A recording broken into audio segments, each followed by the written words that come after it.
Well, g'day, curd nerds. G'day, curd nerds. Well, g'day, curd nerds. Well, g'day, curd nerds. Well, g'day, curd nerds. Well, g'day, curd nerds.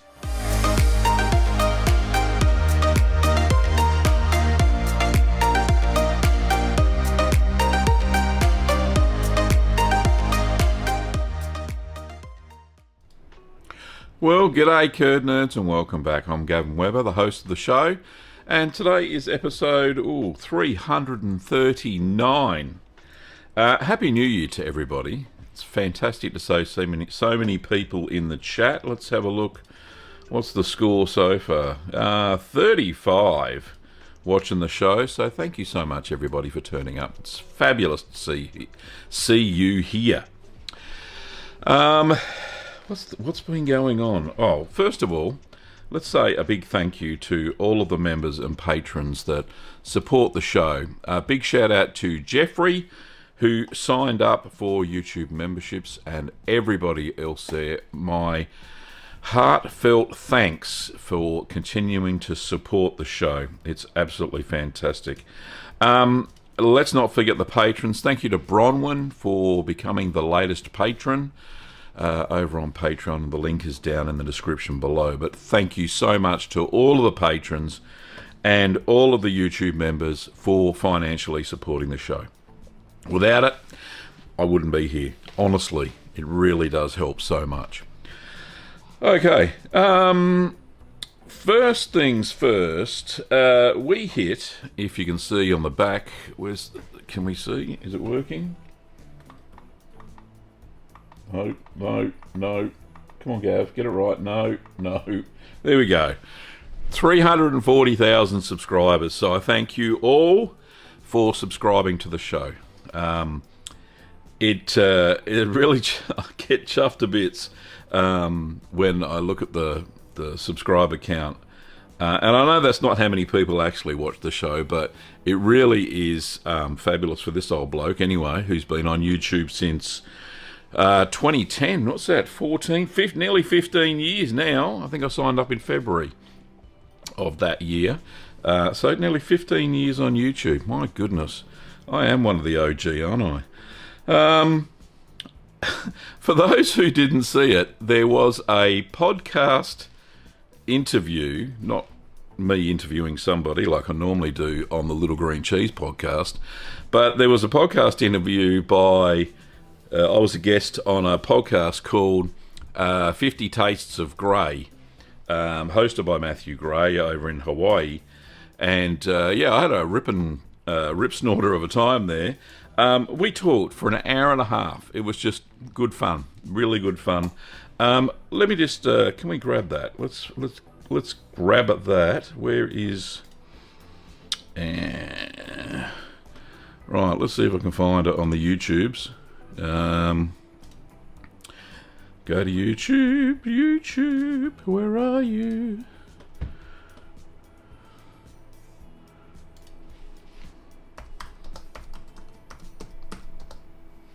"50 Tastes of Grey." Well, he's done heaps of... Right, here we go. Stop it. Right, there's me. Good looking rooster, isn't he? Hey, same shirt. I promise you I've washed it. I really have. Let me grab the link. So those of you who haven't seen it can go and see it. And there is an audio version on Spotify and all that stuff. But if you want to learn a bit about everything about cheese making and the business and all that sort of stuff, we really get deep on it. So it's really good fun. So go and check that out. So videos coming up. We've got Hispanico taste test. I checked it last week and it's looking fine. So that should be good fun. Also recording the giveaway announcement video. Those who may or may not have won one of the cheese kits that you can see behind, one of the custom cheese... please remain silent until you can talk about other things, just remain silent if you have been selected. Now, there were 15 finalists. I'll just go through the details before we get too excited. 15 finalists and 4 winners. But overall, we had 50 applicants, and we weeded them down. And Paul and I came to a consensus and selected the final 4. So that was good. But more on that in the announcement video. Also, I got a great idea. Well, I didn't get a great idea. Kate Andrews, who's a regular viewer of the show, let me just bring up my Trello board, which is how I do all the cheese production around here. Here we go. So there's a new video on the pre-production. So idea from Kate. Let's just. So Kate says, can I show the whole thing? There we go. Kate says, "Hi Gavin, I've made only a few simple cheeses so far, inspired by your channel, but the price of unhomogenised milk can be a bit off-putting, especially when I can often get nearly out-of-date supermarket milk at half the original price. Thinking about it, I had an idea. The big problem with homogenisation is that it reduces the size of the fat globules, right?" Yes, that is right.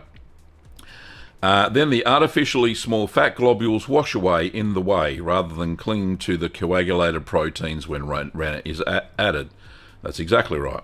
"So what would happen if you use skim milk and then added pure cream to bring it to 3 to 4% fat content? The milk fat in the cream hasn't been homogenized, and the tiny amount left in the skim milk wouldn't matter. In fact, you would probably just assume the skim milk has 0 fat and base your calculations on that. Actually, you could probably even add the cream to any homogenized milk and let the fat globules wash out to make for a very creamy whey ricotta." Anyway, she goes on to say she's done a bit of Googling and thinks that it would be a fantastic idea, and I do too. I think it would be a cracking idea to do a video on that, so I put it into my list for pre-production planning. Unfortunately, over the Christmas break, the back wasn't the best, but I think that it is definitely improving. I went to see my GP yesterday, and we've got a plan to come off this the nerve pain relief thing that I'm on, pregabalin, which I tell you what, has helped me put on more kilos than I've ever put on in my life. I'm the heaviest now I've ever been, unfortunately, but we've got a plan going forward. And I'm exercising in the swimming pool because it's stinking hot here in Australia. Anyway, moving right along. So Hispanico taste test will be filmed today, and we're going to be doing the next cheese off the bat will be the orange and walnut Caffili, so that should be good fun as well. So I'm looking forward to that one. And then we've got a recipe for prima donna. Reblochon, I'm still waiting for Brevibacteria linens from my supplier, so they may have to take a back foot. And I've got all these stinky cheeses. So Whiffy Vicar, which is my take on Stinking Bishop. I got Epoire and what else? Oh, we've got a couple of blues here I might be able to make. Let's throw in, this is going to be, so let's move Reblochon over to the video ideas list, but put it at the top until we get the bee linens. So Buffalo de Blue should be good fun. I've got a recipe for this, and I'm going to use buffalo milk. I know not everybody's got access to buffalo milk, water buffalo, not bison, water buffalo. Yeah, it should be achievable with cow's milk, but I'm going to use buffalo milk to get that extra creamy flavour, which is just absolutely amazing. Okay, moving right back here. One thing I haven't done is say thank you, and thank you, or g'day, to so many people. Can we go to the start? No, my little thing has gone all funny, and I can't see the start of all the comments. But I think Persnickety was the first one there at 3 a.m. this morning, my time. G'day, mate. Shauna, g'day, Shauna. Paul, thanks so much for the for supporting the giveaway. I won't say how much he donated, but it's a substantial amount in cheese kits. We're talking 4 figures Australian. So thank you, Paul. So generous, mate. You really are. From all the applications we got, there are certainly some worthy recipients. Valerie, hello Valerie, love to see you. Who else we got there? We got somewhere in Tali. Hello, mate. Jacob. Storm Raven. Molly. G'day, Molly. I don't think I said g'day yet. Hello, Molly. Lovely to see you again. And Zombicus. Welcome. How are you? Suzanne. G'day, mate. Matt in the UK. Hope your cheese business is going well. Per. Hello, Per from Hungary. And Star Farms, g'day. Who else we got there? Is that about it? No, Jeffrey, g'day Jeffrey. Lovely to see you, mate. Dale, g'day Dale. Dr. Pope. Who else we got? Oh, how do you say that? Snentasis. Oh, thanks. You look beautiful with a few extra kilos. Thanks. I'd rather not have the extra kilos on. It's like a weight around my neck. And who else? Oh, there we go. Epic, please. I think that's it. G'day. Welcome to you. Alrighty, that's everybody, which is fabulous. I think. If I missed anybody, I'm sorry. But we do have some questions. So if you've got questions, throw them in the chat now. We got a first question here from Jacob, so let's get started. I think that's everything I wanted to say. Yeah, it is. Righto, so the first question is, I just found out that you can use yogurt culture to make cheese, and I usually have some homemade yogurt in my fridge. Do you have any recipe, tips, or tricks for making cheese with yogurt culture? Yes, I do. So, scratch of the ear first. Let me think. So, one of the cheeses that I added yogurt culture to stabilise it a bit, because the cultures in yogurt are thermophilic cultures. Not to be confused with mesophilic cultures, which are cooler-loving lactobacteria. The thermophilic culture loves a bit of heat. So, between 38 and 45 degrees Celsius is their prime. They can go up to about 52 degrees Celsius. So thermophilic cultures, so you'll need to make cheeses that need thermophilic cultures with yogurt.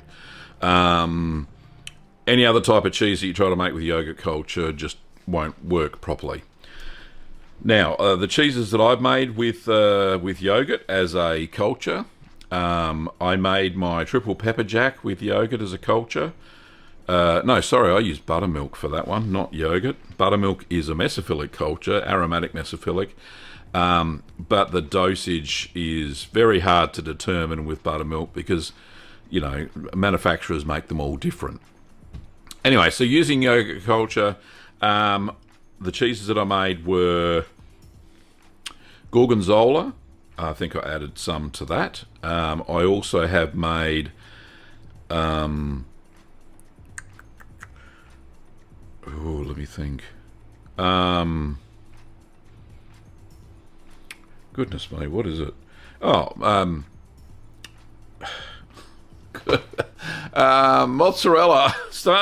Mozzarella. There we go. I remembered in the end. So mozzarella. That is another one that I made. Go and check those two recipes out on the channel, Jacob. I'm sure you'll be impressed with those.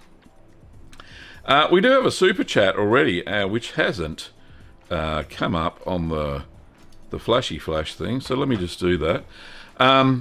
Thank you, Patricia. I paid my late fee. You didn't have to, mate. I know that you were late to the chat, and welcome. I bet it's cold where you are right now. Anyway, let's just stop that.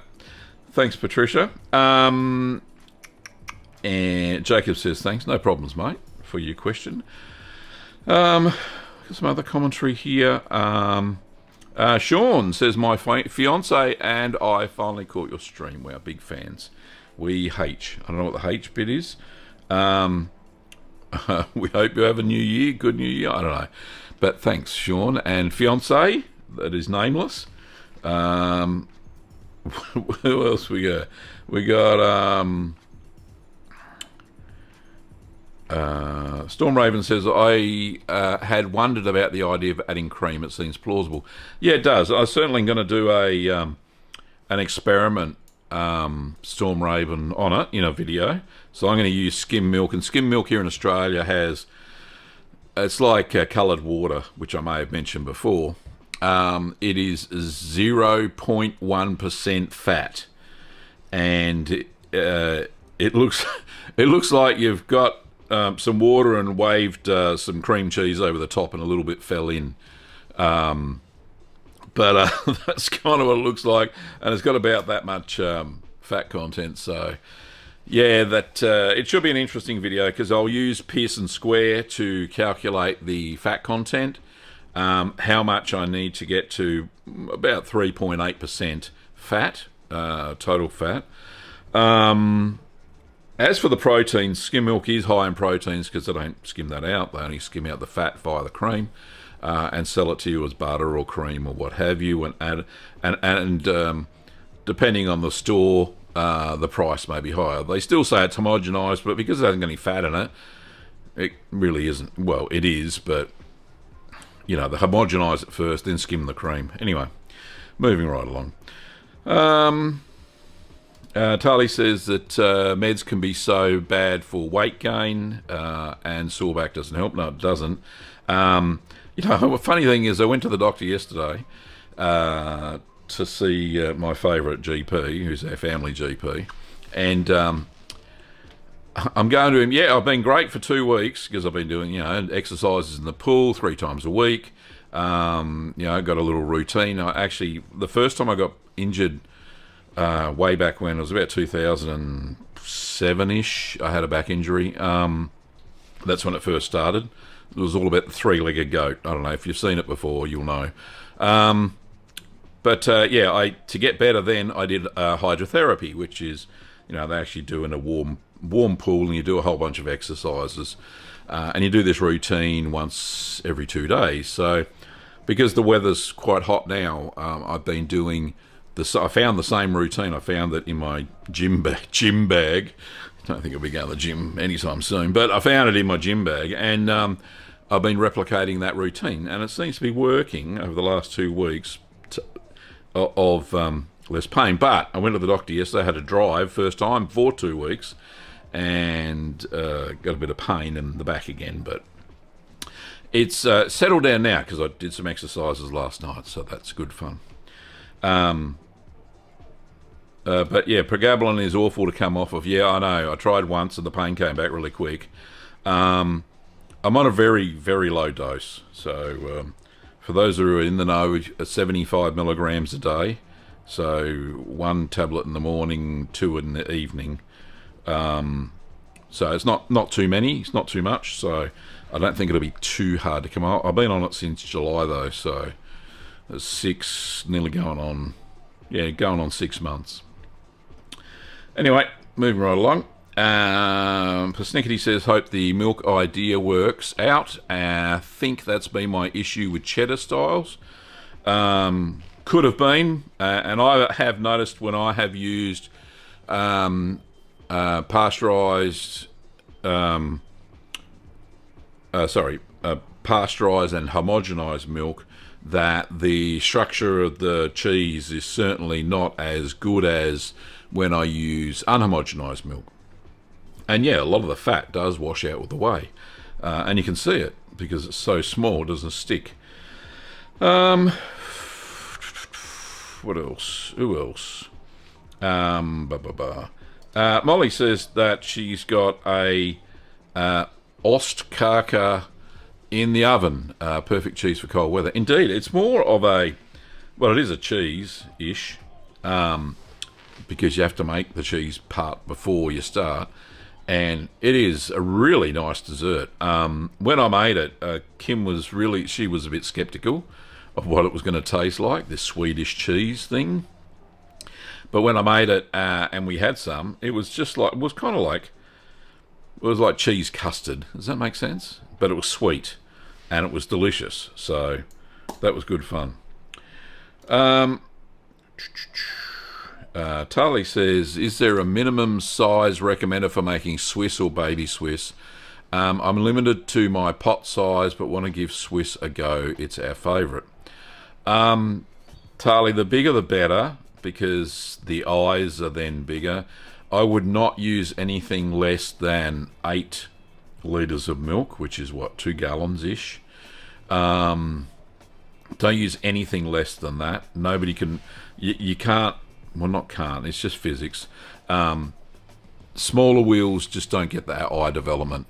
8 litres or 2 gallons and higher, you get a lot more eye development and bigger eyes. The bigger the cheese, the bigger the eyes.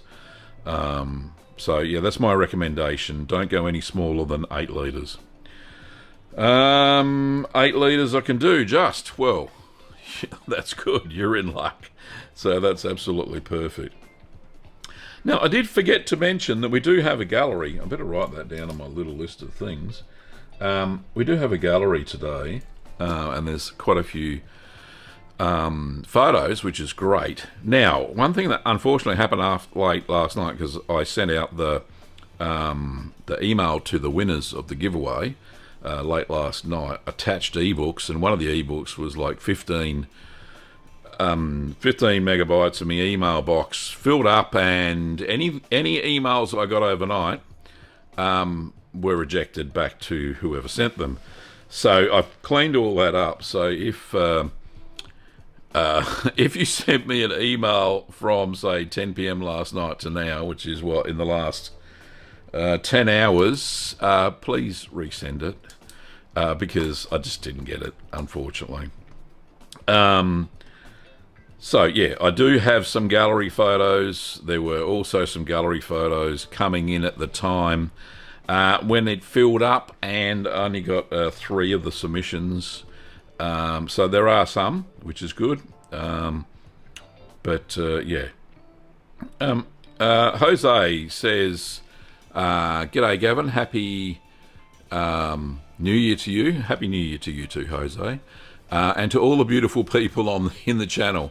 I'd like to ask you something. Could you recommend other channels about cheese on YouTube or on the internet? Yes, I certainly can. And I think I've done a video about that, or a podcast episode anyway. Let me just have a look. Can I find it? Where's my podcast channel? Here we go. I did one about other people. Right, here we go. Cheese making channels on YouTube. Here we go. Right, so let me just share this with you. There are some good ones, and these are the ones that I recommend. Let me just go back to me. There we go, Jose. Hopefully you'll get that. This was filmed back in what's a year ago. What have we got? 1, 2, 4, 5, 6, 7. Of course, there's mine, but there are 1, 2, 3, 4, 5, 6 recommendations in there in the podcast, and you can go and check all those out. So that was great fun. I really enjoyed making that. There we go. Back to that. Okay. So yeah, I hope that answers your question. Go and watch that episode. Oh, for those who don't know, there is a podcast channel separate to this one, because when I tried to put podcast episodes on this channel, nobody watched them. So I made a separate channel, and that's all good. So okay, we got another super chat. Fantastic. This is from Tracy from Cheese Needs. Happy New Year. And there's the curd nerd light. Well done. Happy Gruyere, everybody. That's very cute. Thanks, mate. Appreciate it. Oh, why's the light not going off? Gav, get the light off. There we go. It's off. I got a new foot pedal thing that seems it's hard to get used to. Anyway, I got big feet. Thanks, Tracy, and Happy New Year to you. Thank you for the $7 Canadian. My goodness, that's amazing. Thank you very much. Paul has a question. And he says, during my last cheese flip, I noticed a hard cheese that had a bad seal. There is no mould, but are there any other concerns? If there's no mould on the cheese, then just what I would do, Paul, is I would use a simple brine solution and just wipe it off and then just air dry it for a couple of hours and then vacuum pack it again. And there's no other concerns, really.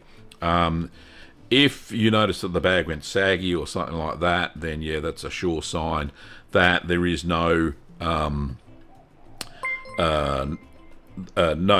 proper vacuum seal. Usually mold does sneak in, but yeah, you're quite lucky. So yeah, there's no other concerns. Just clean it off and you're good to go.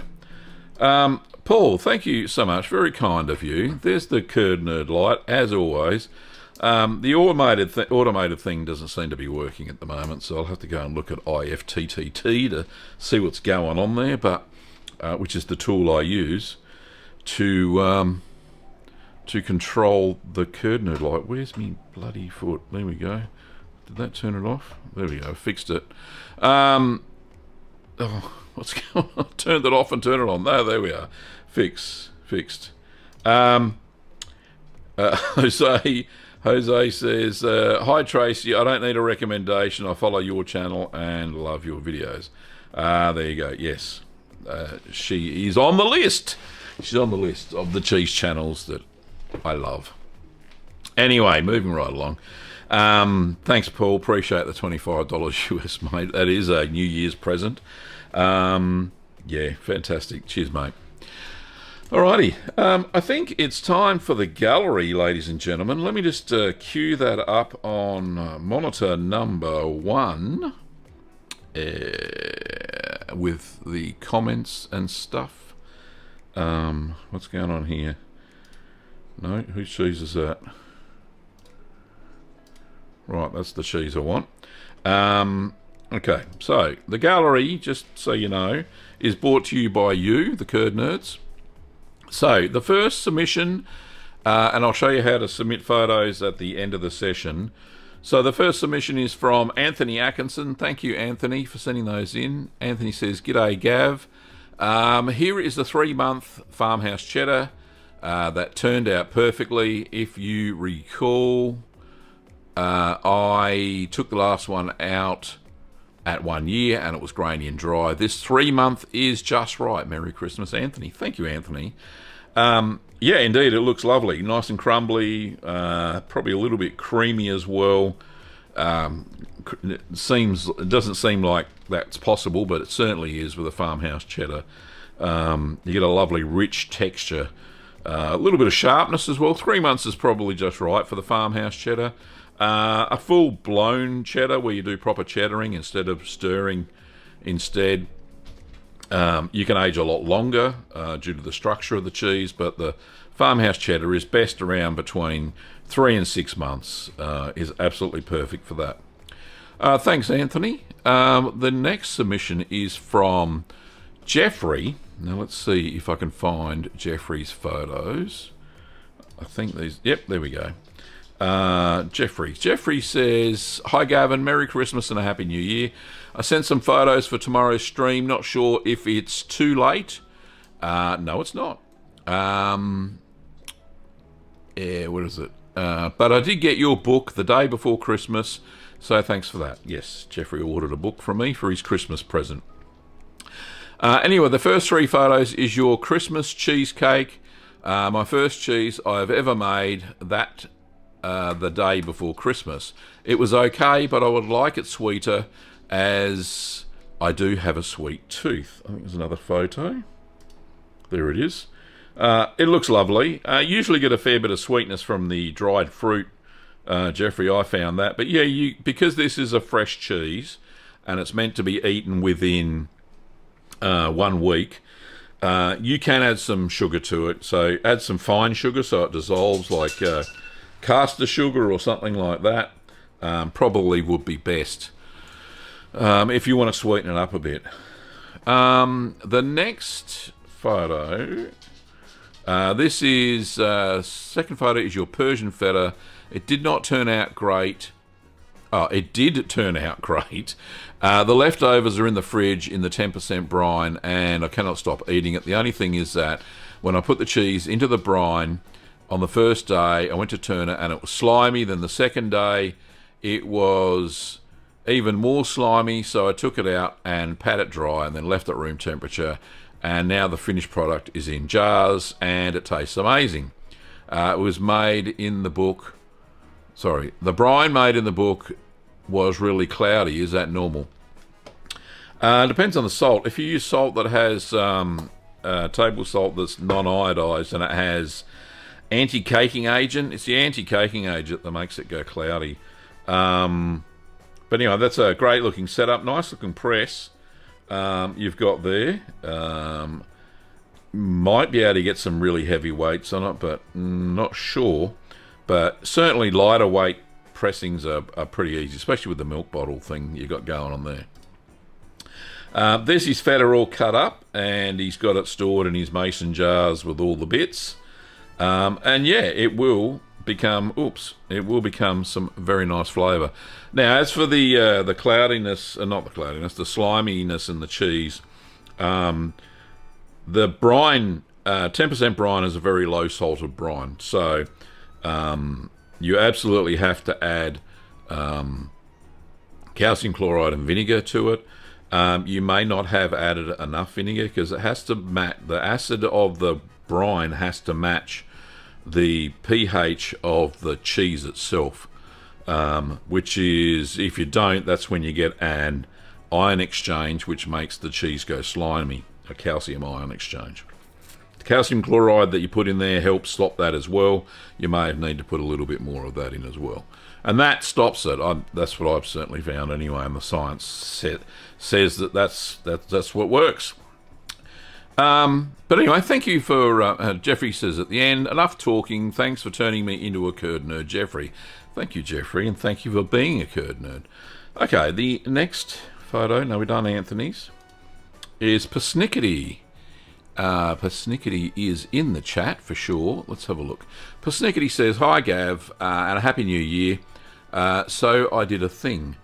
Cotswold, and I had my typical issue with my cheddar style cheese knitting. Part of this is purely a skill issue, as I just need to get gooder. That said, I think it's also the milk. I don't have ready access to full cream milk, so I use store-bought whole milk, which typically has a lower fat content than cheddars prefer. If memory serves, the only one made without issue was a garlic farmhouse using full cream goat milk. The first picture is the 50 Shades chain."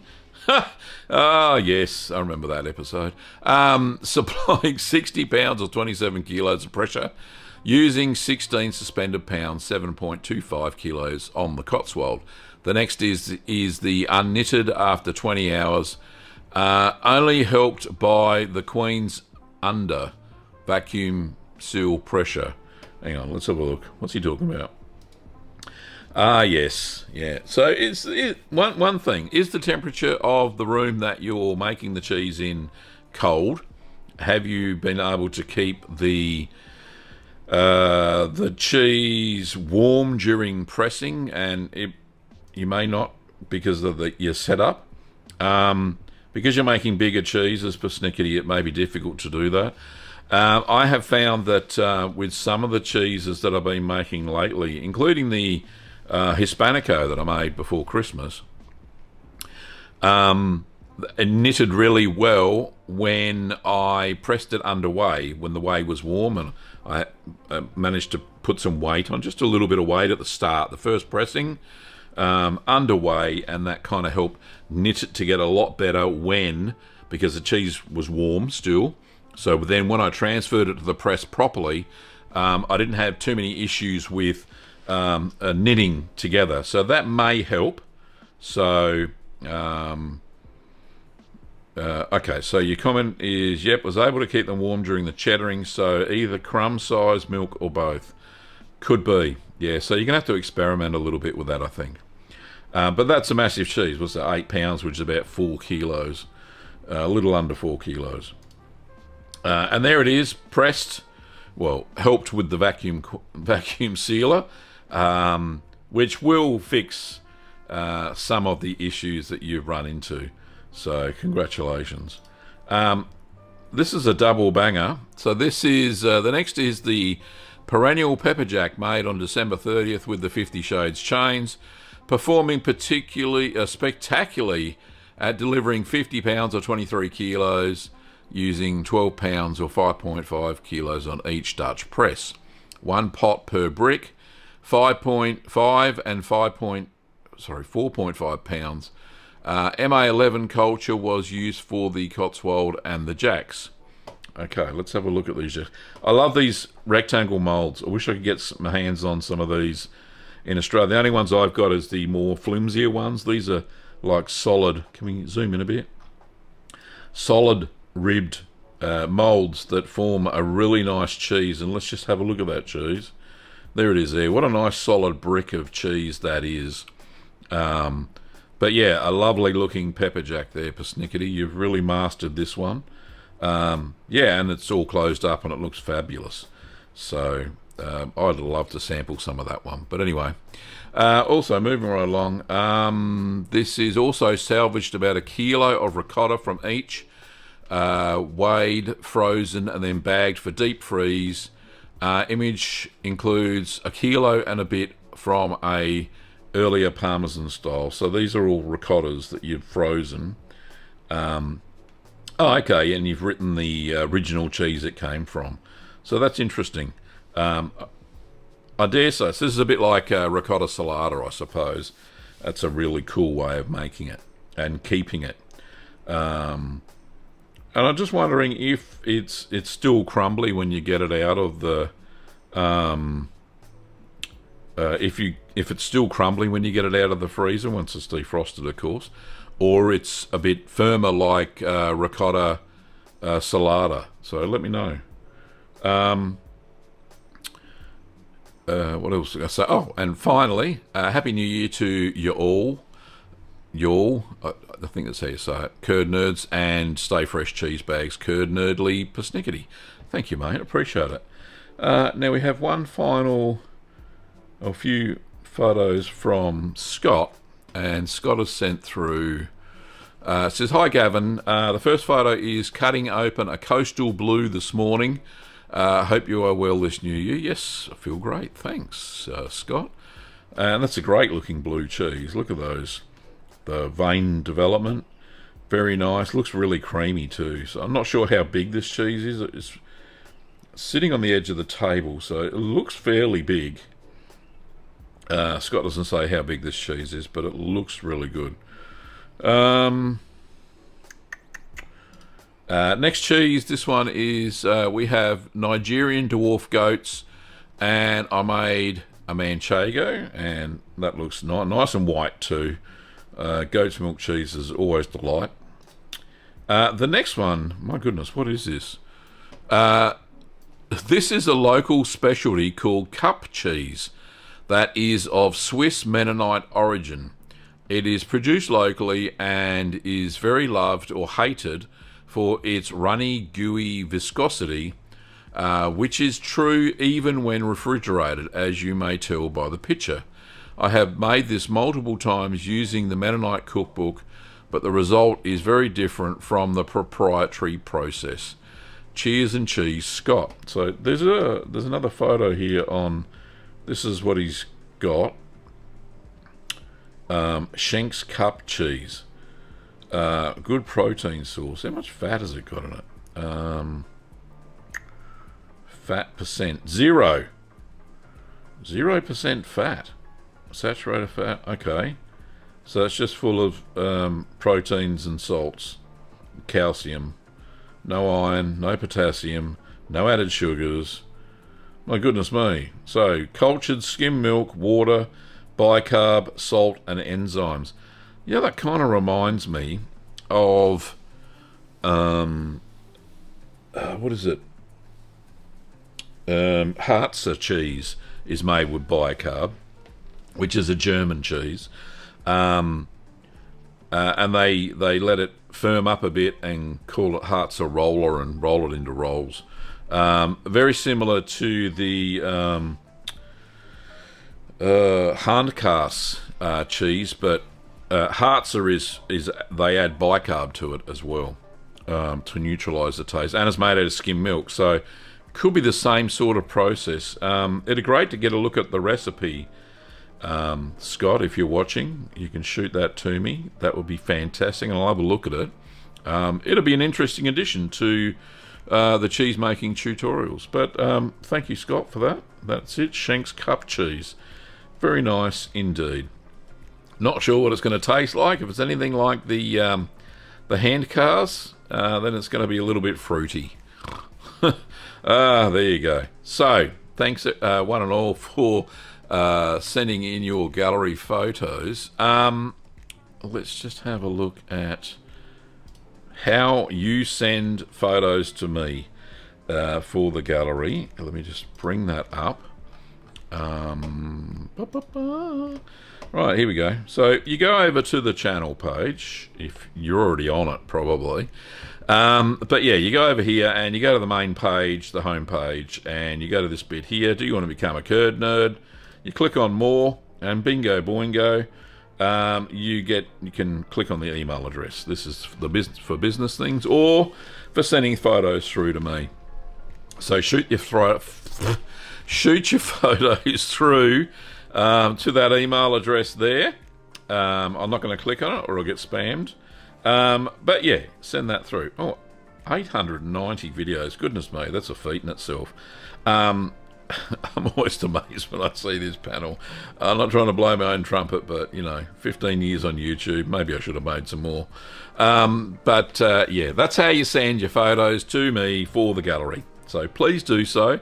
If you've got some interesting photos of the cheese that you've created, or of any suspected failures or anything like that.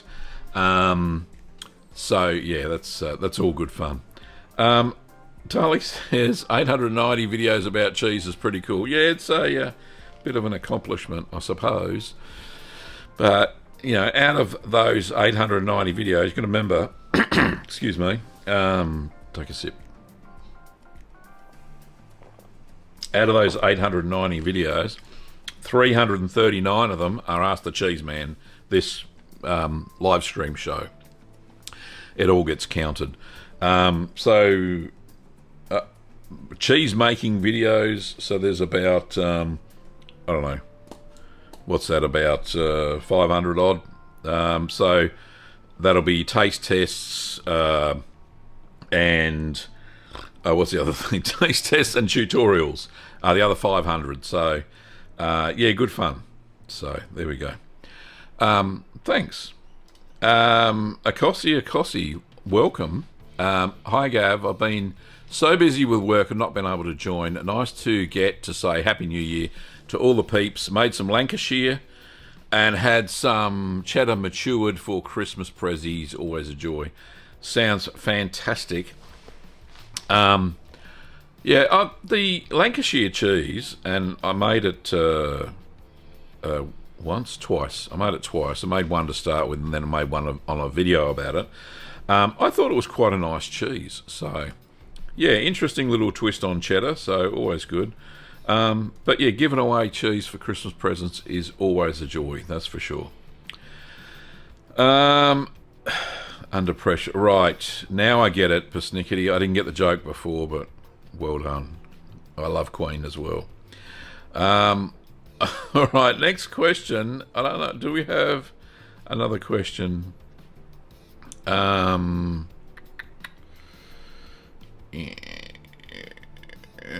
is it? Oh, right. Tracy, that's why, right, before you did the super chat. I missed this one, sorry. Happy Gruyere, Gav, and the Curd Nerds. Finally worked out the time zone you live on. Yeah, we're plus 11 at the moment, if that makes any sense. But that's our time zone here. All right, another question. This one's from Dental Man. Hope your teeth are shiny. Hello. I've often used the quick mozzarella method, but the taste is too bland in the long run. Correct. Could it be combined with the classic one? Would this work? Could it improve the flavour? No. The two should never meet. It's like Ghostbusters, never cross the streams. Okay, because bad things will happen. No, seriously though, yeah, the quick mozzarella, adding starter cultures to it is null and void, because you're going to add citric acid to it anyway to bring the acid level up so the cheese stretches. The classic mozzarella made with buffalo milk, I made a video about that. It was a beautiful cheese using water buffalo milk like they do in Campania. So yeah, it's an amazing cheese. If you really want the true flavour of mozzarella, then grab yourself some water buffalo milk if you can find it. Luckily, I got a supplier here right in sunny Melton where I live, and for some reason it seems to be in a lot of Indian grocers here in Australia now. It's expensive. It's $10. $10.99 Australian for 2 litres, but it makes a most remarkable, real, true mozzarella. So you got to try it. You can't combine the two methods; they don't work. Now, what you can do to add a little bit of flavour to the quick mozzarella is add some lipase to it. I don't know if you've been doing that, and it doesn't really store very well. The next day, it goes flat in the fridge. You can freeze it in the balls. When you make the balls, go and freeze them straight away, and then you can grate them if you want to grate mozzarella over a pizza, or you can simply slice it and put it over a pizza. It doesn't go really brown and gooey like a true mozzarella does, because the process doesn't allow for that when it melts. It just goes white and insipid on a pizza, but I find that true mozzarella always works the best on pizza. It's lovely. Sebastian, welcome. It says, hey Gav, it's been a while since I could watch you live. I've been on a break for 2 weeks, so that's probably why as well, especially the 890 videos.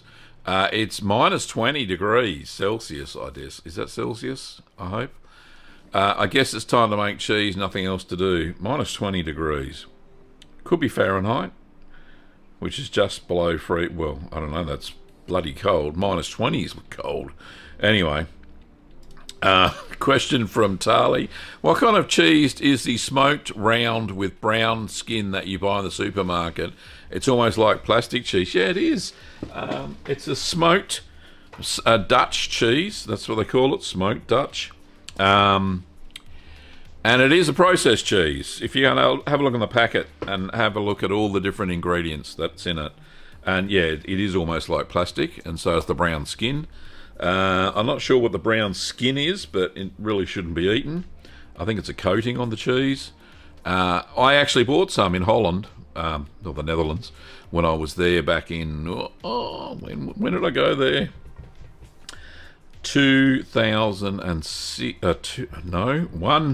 1986 I went to the Netherlands. Yes, it was a processed cheese, and they actually let it through customs, would you believe? So very cool indeed. I used to like it, but with my unrefined palate, but now I've become a home cheese maker, and I've discovered so many different delights. My wife Kim bought it about 3 years ago, and I tried it, and I just didn't like it. Artificial smoke flavour. It tastes like rubber. It just wasn't how I remembered it, and it was imported from the Netherlands. So, don't know. Anyway, Sebastian says it's Celsius. Well, that is mighty cold. Tracy says it's minus 20 in Canada as well. Oh my goodness. Anthony says, wait, am I late? Yeah, mate, you missed the gallery with your photo in it. So, sorry about that. I was saying so many nice things about you, and you missed it all. Oh, well. Jeffrey says, the press in the cheese photos was homemade and cost me $30, and so far I've put 16 kilos on it. Not really need to buy one of yours you have on your site. Not. It sounds like you're pressing your cheese fairly well, Jeffrey, by the looks of the photos. They were lovely. So it's up to you if you buy a spring press. I can get 50 pounds of pressure just on that tiny little press, which I do have here. There it is. Not wanting to blow my own trumpet. I get these from Green Living Australia. They're a great little press. The key thing is the spring. That really makes all the difference, and we sell those separately as well. But yeah. Hamish wants to say hello. Do you want to say hello, Hamish? Come on, up you get. Come on. Oh, come here, my little man. He's scruffy as anything because he's been in the pool.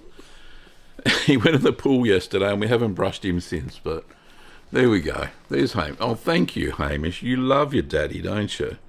I raised you from when you were Bubba. Oh, you're such a good boy. Oh, I love my Hamish. Such a good boy. Right, get down. It's not time to go out yet. Right. Anyway, moving right along. There's another question before we finish up. Anthony says, I'm making brie on Monday. If I want to make a triple brie instead of a double, do I just double the cream in it? Any other considerations? No, it's the fat content that makes this double, triple thingo happen. So, so increase the cream by 50% to get a triple from the double to the triple, not 100%. So, I hope that helps. Yopa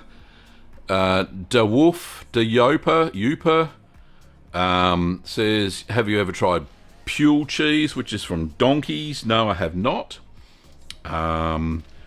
Jose said, it's snowing in England right now. Yes, as reported by Matthew just before. Patricia has a question. Could you talk a bit about water used to wash curds for cheese, like Howder? Should it be chlorine free? Does boiling the water remove the chlorine? And how long do you boil it for?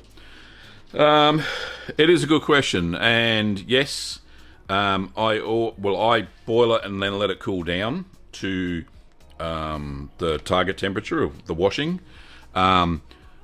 It should be chlorine free because the chlorine does inhibit lactic bacteria growth, which is essential for those low acid cheeses. Because you're washing the curds, you're washing out some of the lactic bacteria out of the cheese during those two washes of the curds to make it a milder cheese. But there needs to be still some lactic bacteria.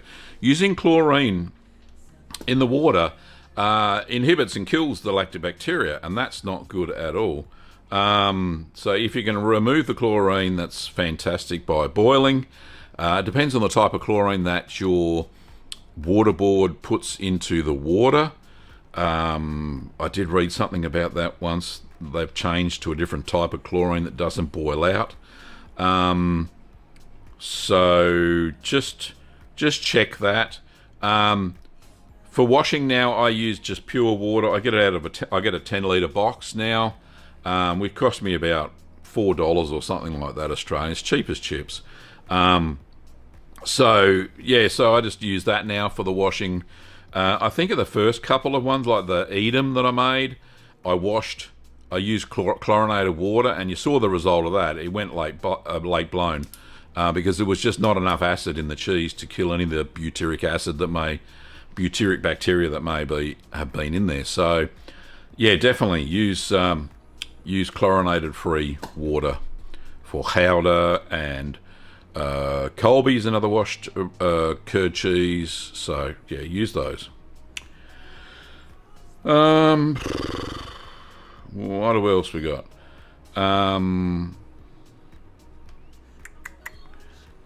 Matt, maybe you should send a photo. Oh, right. So Matt's got a cheese that he's invented called Maiden's Virtue. That would be interesting to to see a photo of for the next gallery. In fact, I'd love to see some more of your cheeses, Matt, for the gallery. And it'd be a good promo too for your fledgling cheese making business, Renetworks. So, yeah, that'll be absolutely great. Thanks, Matt. Send some through. It'd be good. Good free promo. Any promotion's good promotion, as far as within reason these days. The Void says the cheeses we need. Thanks, the Void. Minus 13 in Norway. Goodness me, it is cold up there in the northern hemisphere, isn't it? In the more northerly climates. Michelle says, missed it. It said it started at 4, but you started at 3. Whatever time it said on the YouTube channel, that's the time it started. I started at 8. Hang on, what time did I schedule it? Did I stuff this up? Was it my fault? Oh, goodness me, where is it? Gav, have you been a silly sausage? What time was it scheduled? It was scheduled for 9 a.m. How did I stuff that up?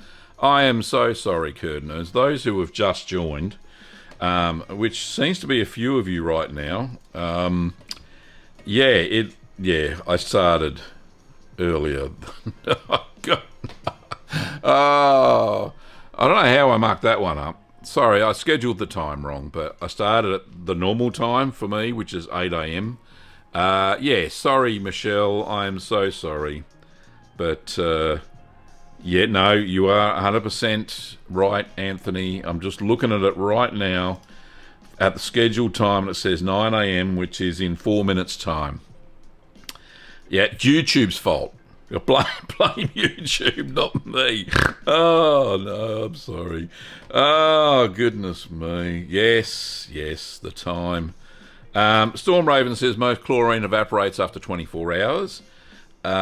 It can be true for some chlorines, but there are chlorine derivatives that hang around in water for quite a long time. There you go, chloramine. That's the one. Thank you, Tracy. I knew you would find something for me. You're a good lass. And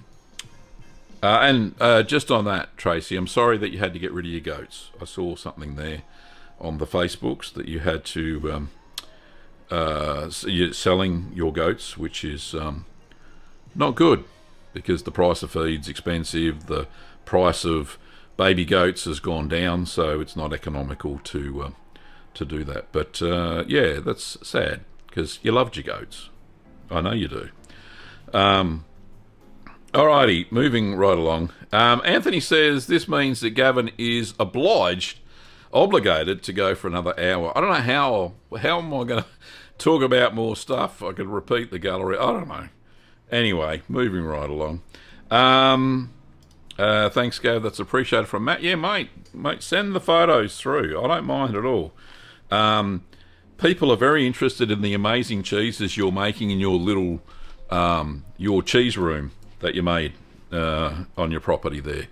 So yeah, absolutely fantastic, and how you're managing to pump out so many cheeses, and cheeses that are actually now in stores. I actually saw I think it was on the Learn to Make Cheese Facebook page that you're selling stuff in stores now, and people are actually buying it and getting very excited about it. So congratulations to your Illuminati, I think it was, that's in the stores at the moment. But yeah, fantastic. What else? Jeffrey says we have a water filter. That works. Tracy says I'm negotiating to keep a couple of the goats, but I'm not happy. Yeah, I bet you aren't. They're like family, as far as I'm concerned. You got some cool goat names too, like Goatsart. I love that. That's so cool. Zombicus says, I wish I could chat, but I'm having a late Christmas with my middle daughter's family because they were sick on the holiday. That is a nice thing to do, but that's okay. We're at the end of the show, unfortunately, even though my scheduling is just stupid, silly. I'm glad so many people turned up anyway. But thank you so much, Curd Nerds, for joining today. It's been absolutely fantastic. I've really had a blast. Happy New Year to you and yours. For those who don't, For those who don't know, I do have some merch stuff that I sell, including, this is my actually favourite cup. Can we get a close up on that? Talk Curdy to me. I love it. I've even got a t-shirt with it on. But you can pick those up at merch.cheeseman.tv. That's the link there. I think there's one down in the description as well. Plus you can get this lovely t-shirt, Blessed are the Cheesemakers. I should change that to Blessed are the Curd Nerds, I think, now. But yeah, there's lots of merch, of course. Also, just while we're wrapping up, don't forget you can buy your supplies. We're back at work on Monday now. You can pick up your cheese making supplies at littlegreenworkshops.com.au. I've ordered from my suppliers to restock anything that's out of stock if you find it there, and that'll be in stock by the end of next week, so hopefully it all comes. But yeah, don't forget, if you're in Australia, we actually ship overseas as well. We're having a lot of trouble shipping to Canada too, by the way, because of the postal strike. I've got a couple of Canadians that ordered stuff and I shipped in November before the strike, and they seem to have been misplaced by Canada Post, or held here by in Melbourne by Australia Post and not shipped to Canada. So I'm trying to track these down. Hopefully I don't have to give refunds because they've lost them in whatever's going on there. But yeah, Tracy says that the strike is over and parcels are trickling through. And Patricia says there's a big backlog due to the strike. Yeah, it seems to be, but I've been trying to tell that to the two folk that ordered from me, but Australia Post is trying to track them down. So anyway, yeah, hold off on any orders from Canada if you're going to order from me at the moment. Maybe halfway through January, maybe that'll be better. But at the moment, Australia Post have blocked me being able to send via them, which is my main international carrier. Anyway, that's me for today. Thank you, Curd Nerds, for watching. And I'll be back at the right time, the correct time. I'll make sure it says 8 a.m. when I schedule it, my time. And thanks, and watch out for the Hispanico taste test. I'm going to film that after my breakfast and after I've ordered the veggie patch, because it's going to be a hot one here today. And I'll be recording the giveaway announcement, which should be good fun as well. Alright, thanks for watching, Curd Nerds, and I will see you the same channel, same place, same time next week. Thanks, bye.